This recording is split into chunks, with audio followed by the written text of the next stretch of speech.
SNK. Eh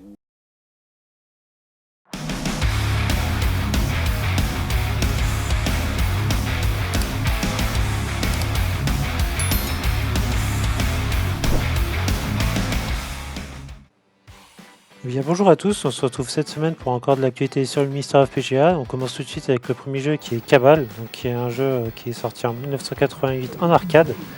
Pour la petite histoire, moi j'y ai jamais joué en arcade, par contre j'y avais joué chez mon meilleur ami très souvent sur la version Amiga, qui était je trouve une très bonne version, même si les manettes étaient difficilement de bonne qualité sur l'Amiga, mais en tout cas le jeu était assez sympa. Donc là, la version arcade est disponible pour vous sur le Mister FPGA depuis quelques jours, donc n'hésitez pas à aller l'essayer. Ils ont sorti aussi Blood Bros un peu plus tôt la semaine passée, que je vous ai aussi présenté sur la chaîne. Donc vraiment, si vous n'y avez jamais joué, essayez-le, allez le récupérer pour le Mister FPGA. Et puis vous me direz si vous connaissiez aussi ce jeu à l'époque ou pas.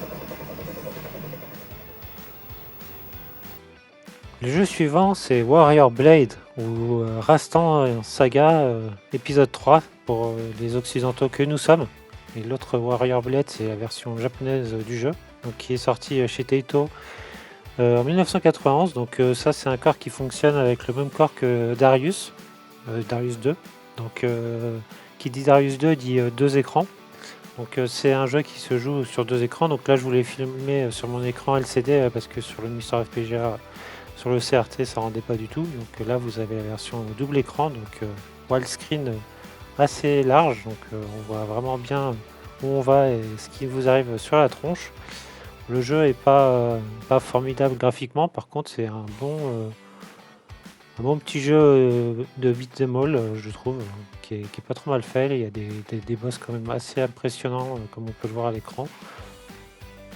Et que dire d'autre, vu que c'est le même corps pour Darius 2 en fait, donc Darius 2 a été aussi corrigé avec cette nouvelle version du corps qui fait fonctionner ces deux jeux.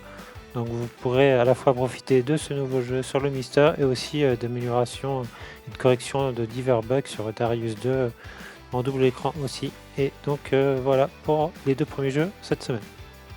Et maintenant je vais vous reparler du front-end de chez Zaparo. Qui en fait s'appelait avant Zaparo Launcher et donc ils ont renommé très récemment Zaparo Frontend. Donc ils ont fait une version 1.03 qui vient de sortir récemment, qui est disponible sur leur site. Donc je vous mettrai le lien dans la description de la vidéo pour aller le récupérer et l'installer sur votre Mister FPGA. C'est vraiment pas compliqué. Et donc ils indiquent toutes les nouveautés qu'ils ont apportées sur cette nouvelle version avec le support des écrans CRT. Alors moi j'utilise sur un écran CRT, je vous montrerai le rendu après, je trouve pas ça extraordinaire, ou sinon c'est parce que j'ai peut-être mal réglé mon CRT, je ne sais pas, mais en tout cas il y aura des choses à dire là-dessus. Mais sinon vous pouvez donc, comme vous le voyez à l'écran, aller télécharger ce nouveau front-end qui marche quand même relativement mieux que la précédente version, voire quand même correctement. Et n'hésitez pas à le récupérer si ce type de front-end vous intéresse. Et là, je vais vous faire la démonstration tout de suite. On rebascule donc sur l'écran du CRT. Donc là en haut vous avez le lien pour télécharger ce front-end. Donc au premier lancement, donc, comme d'habitude, il se connecte à l'interface. Une fois que vous avez configuré ça dans votre mister.ini et redémarrer le Mister. Donc à l'écran, bon là pas de changement, hein, c'est toujours les mêmes icônes. Par contre dans les settings maintenant vous pouvez définir la résolution d'affichage à l'écran du front-end. Moi j'ai essayé, ça faisait aucune différence sur l'écran CRT ni sur mon écran LCD, donc je ne sais pas si ça marche. Vous avez aussi des langues, des nouvelles langues rajoutées, donc l'anglais, l'italien, etc. Bon, il n'y a pas le français, ils en ont mis plein sauf le français, je ne sais pas pourquoi. Vous avez aussi la possibilité de modifier l'affichage visuel à l'écran en gris ou en colonne, ça c'est selon vos choix, je vous montrerai ça aussi après. Et puis comme d'habitude là vous avez aussi l'index des corps disponibles, le scrapper de jaquette et puis un about pour la version qui est actuellement à jour. Donc dans la version console, donc ça se présente toujours comme ça. Là on va aller dans Neo Geo CD pour vous montrer un petit peu comment ça se présente en version gris. Donc là les captures du jeu et les box des jeux s'affichent. Par contre c'est relativement petit, donc on a du mal à voir à l'écran exactement les jeux qu'on a sélectionnés, donc ça je trouve ça un peu dommage. Et aussi, ce que vous voyez, c'est qu'il y a un sablier à chaque fois que vous changez d'écran. Et même si vous avez déjà chargé les jaquettes précédemment et que vous revenez sur le même écran, en fait, ça va recharger encore les jaquettes. Donc, il y a vraiment une optimisation, je pense, qui est à faire de leur côté là-dessus, pour regarder en cache ce qui a été déjà affiché. Donc ça, c'est l'autre affichage, donc en version liste, donc, que vous pouvez voir. Donc à gauche, vous avez les jeux, à droite, vous avez les aperçus. Je trouve que ce rendu est un peu mieux parce qu'en fait, ça rend plus facilement visible les jaquettes des jeux. Donc voilà. Après, le défilement est, comme je le disais, relativement lent. Pourtant, j'utilise une carte SD, donc l'accès, c'est pas ça le problème. C'est vraiment le chargement des images, je pense, qui prend un peu trop de temps.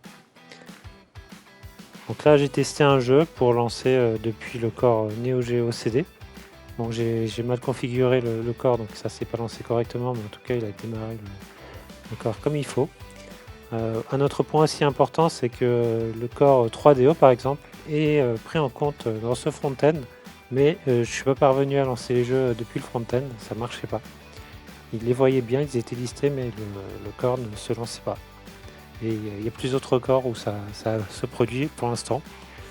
Ça sera sûrement corrigé dans une version plus tard qui sera disponible.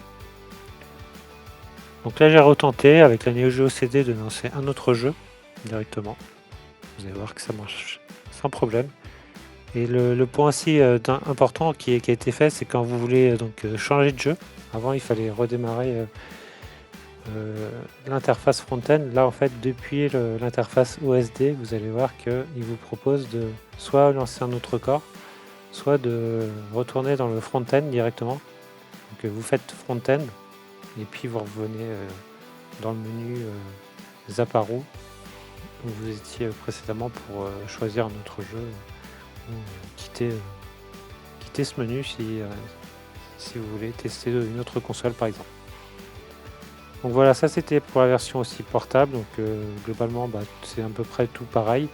Comme je vous dis, ce que je regrette un peu, c'est la taille d'affichage à l'écran des jaquettes. Je trouve que c'est trop petit, on les voit pas bien.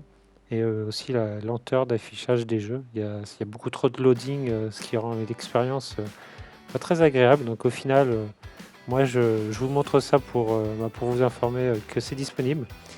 Mais je pense que je vais retourner et désactiver ce front-end pour utiliser l'interface classique du Mini-Master FPGA sur laquelle je suis très satisfait et puis surtout très habitué depuis plusieurs années. Donc voilà pour ce nouveau front-end. Autrement, sinon pour les autres corps, il y a beaucoup de choses qui sortent en ce moment. J'ai pas le temps de tout vous présenter, mais en tout cas les jeux importants, je vous les présente quand je peux.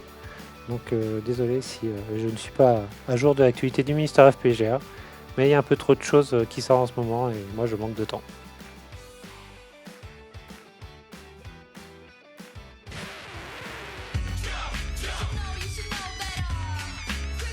Merci à tous d'avoir regardé ou pas la vidéo jusqu'à la fin. Puis on se retrouve très vite sur la chaîne pour des nouvelles sur l'actualité du Mini-Star FPGA, mais pas que. Allez, à bientôt et bon jeu, ciao.